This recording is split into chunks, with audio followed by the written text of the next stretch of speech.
Only a few weeks ago, a super controversial judgment was pronounced by Rajasthan Authority of Advance Ruling in case of Claycraft India Private Limited, wherein they have said that you have to apply reverse charge on directors' remuneration and consider it for all other purposes in GST, including the threshold computation for the registration.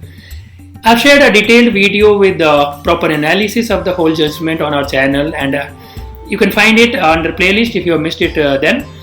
Now, to purpose for making this video again is there is another, on the contrary, there is another decision made by Karnataka Authority of Advance Ruling in the last week, wherein they said no, GST is not applicable on directors' remuneration.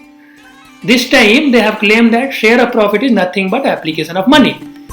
Well, so we need to do a post-mortem of these rulings. You are watching Chartered Times, and it's a knowledge-sharing platform managed by finance and experienced professionals. It brings a lot of content about recent updates and developments, accounting standards like IFRS, US GAAPs, international taxation, stock market fundamentals and stock tips, corporate skills, and a lot of motivation as well.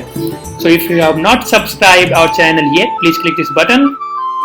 Different state authorities are pronouncing opposite judgment for the same matter, and this reflects the vast knowledge and immense capability of our great milords. I should not comment on judicial system, but this is something which is a pain for all the businesses in India if our judicial authorities do not understand the ground realities. They are trying to make it like an IPL matches now, and no one cares how will it impact the businesses and potential exploitation by the local tax authorities. Think of a company, okay, this is the best example. Think of a company who has offices in Jaipur as well as Bangalore.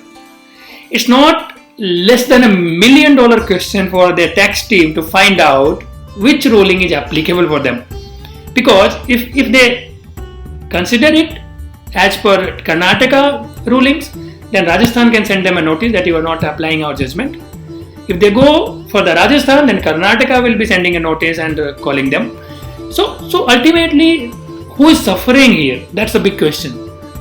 Are these rulings getting impacted? Are these authorities getting impacted by this kind of pronouncements? No. The only people who are suffering are the businesses at the ground, and no one is bothered. We desperately need a centralized advanced ruling system now, and expecting our state level authorities to work together instead of making it even more difficult to survive for businesses, as you know, are already taking their last breath due to COVID-19 pandemic. At least this kind of ruling should be avoided.